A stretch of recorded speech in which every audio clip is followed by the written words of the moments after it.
I'm Scott Allen Miller. It is the 18th of December, 2023. This is my vlog of daily life living in Leon, Nicaragua. Today I'm in the car, so excuse the sound and audio on this because a lot of road noise. I'm driving quick, the fans are on. I've got the air conditioning on, so at least we have open windows. But I am on my way to Managua for the Christmas shopping. And if you're watching this on release morning, Merry Christmas. It is the 25th that you'll be getting this because of our 7-day delay. So I am heading into the capital in order to do some last minute Christmas shopping. I'm on my own as everyone else is running around doing Christmas prep in Leon today. So we're going to have a Merry Christmas episode today with some updates on the day. No particular topic because it is Christmas, so not going to have a lot of people watching, I assume, this morning. So we're not going to load you down with a heavy topic, and we're going to see you right after the bump. Jingle bells, jingle all the way. Oh, what fun it is to ride in a one-horse open sleigh. Jingle bells, jingle bells, jingle. Holiday traffic is definitely heavy, and by the time I was out of Leon, just out of Leon, that's my own town, I've already been through 2 police checkpoints. One of them stopped me, one of them waved me through. And I'll note that checkpoints here are very casual. It does not imply you were doing anything wrong. I mean, I actually had a really great conversation with someone about how police interactions work here compared to in the US. And I thought it was really good, especially because I just went through a checkpoint and it occurred to me. And of course, living here, you have some natural differences in how you interact with the world. So some things just feel normal, and we don't always think to mention it on the show. But in the United States, when you're dealing with a police stop, so it's different, right? It's not a checkpoint where you go through, they're standing on the side of the road and just randomly wave you over, or you did something wrong and they wave you over. It's you're being pulled over, and they're supposed to have a reasonable suspicion that you've done something or have a taillight out or something, but you don't know what you're being pulled over for in all circumstances. And a lot, you're just going too fast, and you know why you're being pulled over. Let's face it, you know. But you know, there's this really accepted interaction of nervous everybody.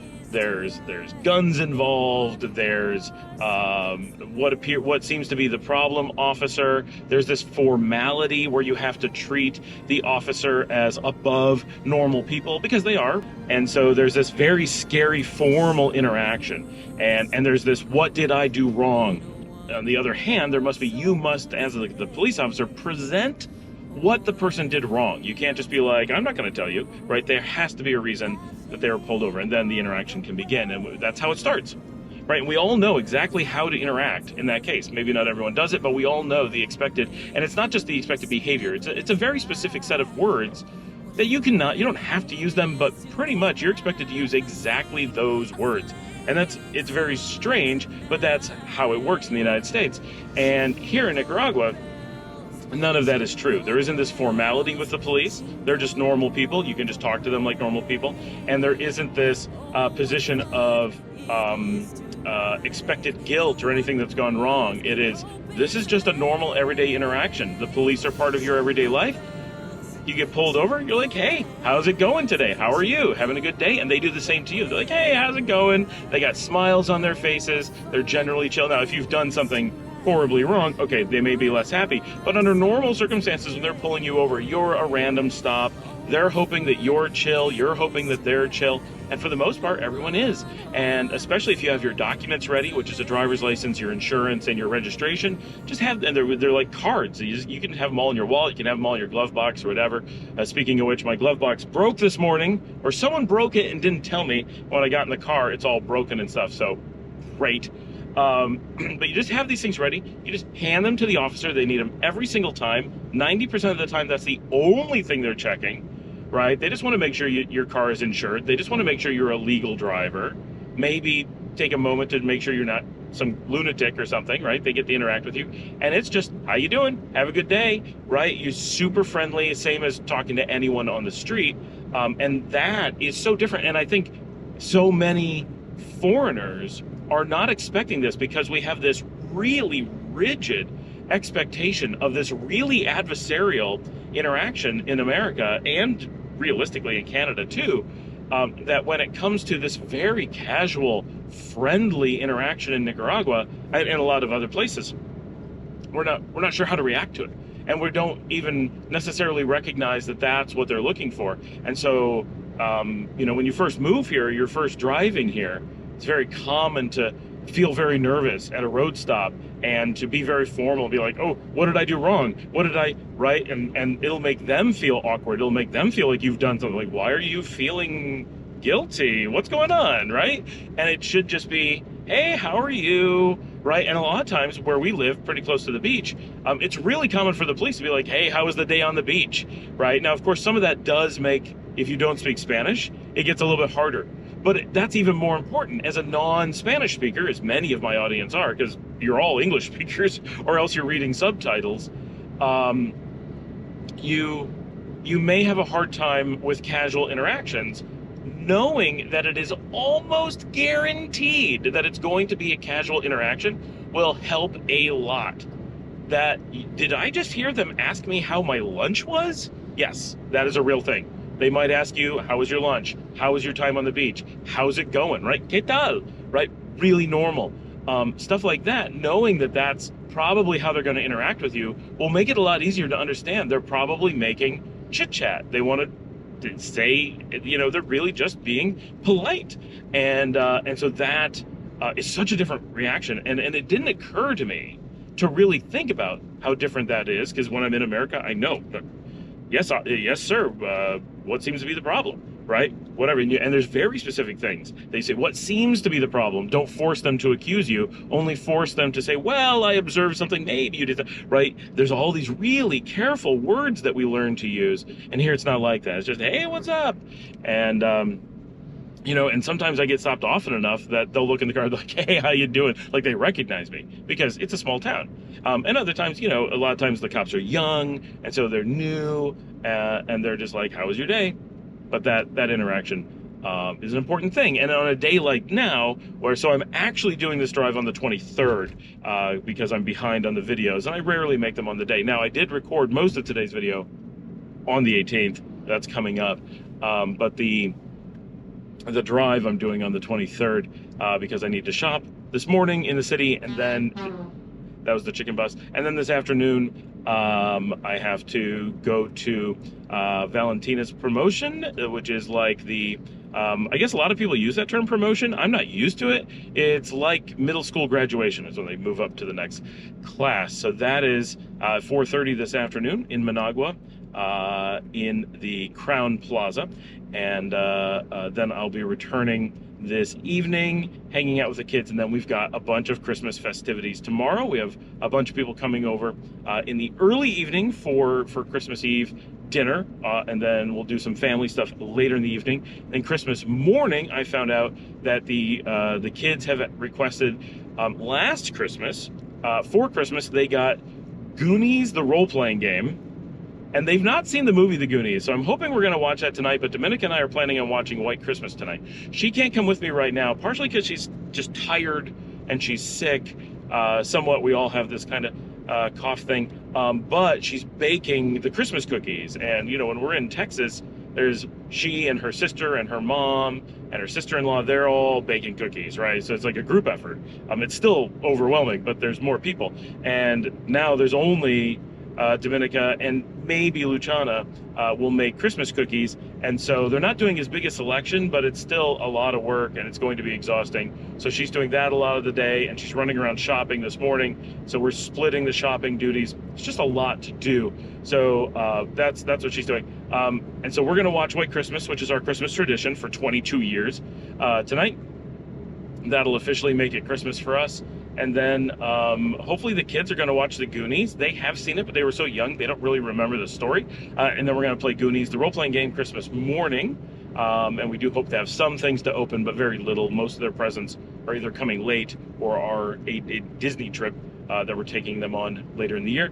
And then Christmas afternoon, we're having a big Christmas dinner at the house with lots of people from around town. So that is what I'm doing today. That is what is going on. Merry Christmas to everyone. happy holidays to all those who celebrate or whatever. Happy Yuletide to those who observe. And with that, let's head over to the updates for the day, which I recorded on the 18th. And but before we go there, if you'd like to support the channel, you can buy me a coffee at buymeacoffee.com/Scott Allen Miller. Really appreciate everyone who supports the channel, and all your support has helped with my ability to get. I've got new camera stuff that's either been ordered or is being ordered more or less as we speak. Going to be some really nice new stuff. Mostly it's just for my own, pleasure. It makes me happy. It's one of the few things that I actually do buy while living in Nicaragua. But it does contribute to making the show as well.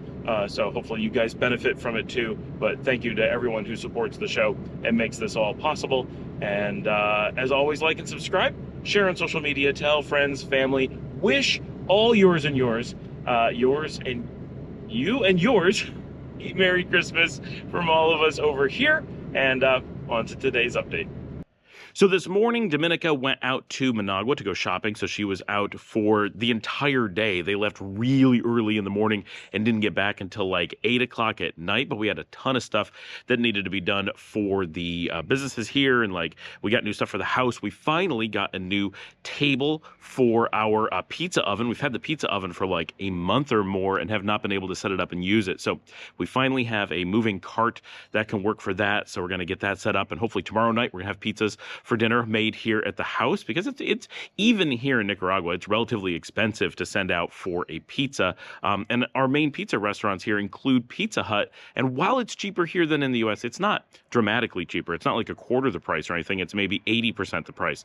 So we're a little bit more likely to do it in some ways, but in other ways, it's not like you get this huge feeling of good value from it, although Pizza Hut does a good job here. In the US, it's like, Pizza Hut's the same as anything else. Why not just get it?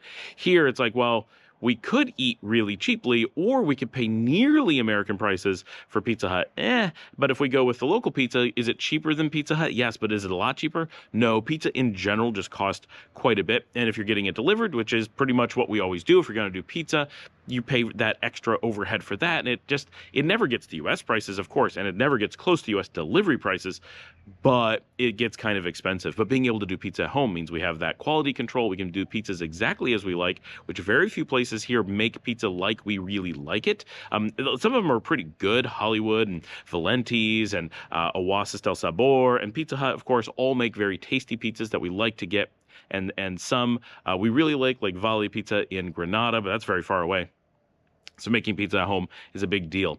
We also got a replacement toaster oven air fryer combo thing. Dominica's been looking for one of these for a while, and we ended up getting a toaster oven that's perfectly good, but it doesn't have all the extra features that we wanted. And we kind of want to consolidate counter space a bit, because we do a lot of cooking here at home now, and we want to have a few different options. So we ended up with this new Ninja Foodie device that we're going to set up probably tomorrow, and they'll clear off some counter. And then we have this apartment that we're sending the existing toaster oven to, so it's not wasted or anything. But it's funny because it's labeled as a digital cooking device, and I'm like, all those people back home living in their antiquated analog cooking world, here we're cooking digital. Like, it's such a ridiculous thing to say on an oven, but it's going to take up a lot less counter space and give us more features. It's funny because it includes the feature of being a pizza oven when we now have a full-blown pizza oven. So it's all a bit extreme. But I guess the one is an electric pizza oven, the other is a gas pizza oven. So yeah, we have a lot of cooking options here. We also have a smoker, and we have an outdoor grill, plus all the regular stuff. So even living in Nicaragua, we have a lot of things for the kitchen. The big thing, so today I was on the phone all day. So my day was, literally I had a 6-hour phone call, which is all great. Like, it was not a problem. None of it was like bad stuff. It was just a really long day of a single phone call. So I was tied up the whole day doing that. The kids could never talk to me. And I was just tired by the end of the day, but not like worn out, stress tired, just ready for something different. So I got done with that, showered, did a little bit of video work to get the show up for you guys. And then once Dominica got home and she brought home Burger King, so we had dinner. The kids and I, we had grilled fish and potatoes and some really good vegetables. But then quite a bit later than that, that was at like 5:30. At like 8:30, Dominica brought home Burger King from the capital, which is a nice change of pace. Although I'm the only one who really likes it. Dominica and I love our Burger King veggie Whoppers, but a lot of it is because we have this memory of Whoppers from when we were little. And I used to work at Burger King, so I have all these memories of it and that flavor, kind of just the whole thing, the bun, the sauce, just the way that they do it.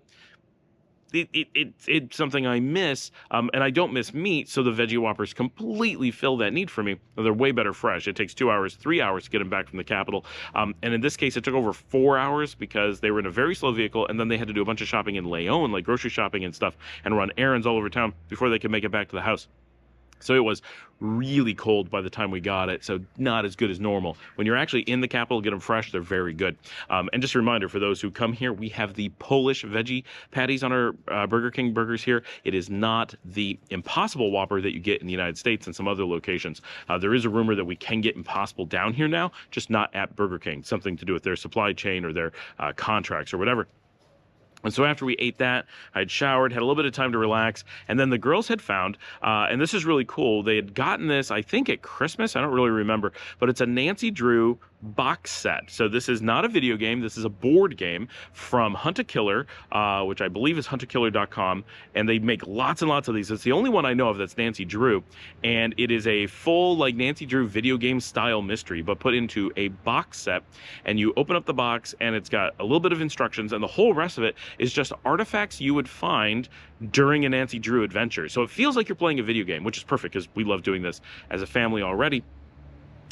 So it's kind of like if you go through a Nancy Drew video game and you collect all the evidence throughout the game, and then you examine it all and figure out who the killer is. It's as if, and they give it to you with the story of Nancy has actually done all of this footwork, has gone through, discovered all this stuff, but has not figured out what the answer is. So she just has all the collected evidence. You get all that from Nancy Drew, and you have to go through it. And they did such a good job with this, which is amazing. We were like blown away by the quality of the material that they gave us. They had a tin with an actual lock on it, and you had to solve the puzzles to figure out the combination to the lock. They had an actual, in this case, a tea strainer. Like, they wanted to have it as part of the evidence, so they put an actual working tea strainer in there that you can then keep. So there was multiple things that you might keep. I mean, none of them are expensive items, of course, but like, you want a loose leaf tea diffuser? Well, you get one as part of the kit. You want a pencil, like a nice tin pencil box with, you know, a cool design on it from the Nancy Drew adventure? You get one. Like, there's all this cool stuff, and lots of like articles and newspaper cuttings and different things that you use to piece together the mystery. And it's meant to take between 1 and 2 hours, the average being about an hour and a half. It's meant for age 14 and up. Luciana's 12, Liesel's 15, and they got their mother to play. So it was Dominica and I and the two of them. And we managed to go through the whole thing. They have online hints just in case you get stumped, because it's like a video game. You need those hints sometimes. And we managed to get through the whole thing in about an hour and a half. The only time we used a hint was to verify we were looking in the right place. We were stumped on something, and we only got enough hints that we knew the thing we knew was true, so that we didn't think we were distracted by something. And only one thing. And we worked through it, solved every puzzle on our own, figured it all out, got the killer, got the right thing, and actually discovered that we had done it in a way that was harder and more advanced than what they expected you to do for the game, because we had solid proof. And it's supposed to be deductive and have like an idea of it, but we actually had managed to prove it. And when we went through the final stuff, they never mentioned the solution that we did, which we felt was much more solid than the one they did, which was interesting. But we had a really good time doing that. It was a lot of fun. And I mentioned the ages thing because Luciana's 12, and she solved all the hardest puzzles. Like, she figured out the lock combination. She just went through puzzle after puzzle, just ripping right through them, which she's used to doing. We've been playing Nancy Drew video games since she's been very little, and lots of other types of video games like that. Her natural we're going to solve this puzzle thing is so strong. She just ripped right through that. It was a really cool evening. We had a lot of fun. So that was our evening on the 18th. Thanks for joining me. Take a moment to like and subscribe, share on social media, tell your friends about the show, As always, you can buy me a coffee at buymeacoffee.com/Scott Allen Miller, and that will come help support the things we do here on the show, such as travel to other towns and get more camera equipment for filming more of Nicaragua. Still have a bit of a cough. It's going to take me through Christmas to get a little bit better. You can hear a little bit of the Christmas fireworks going on as I record this, and I will see all of you tomorrow.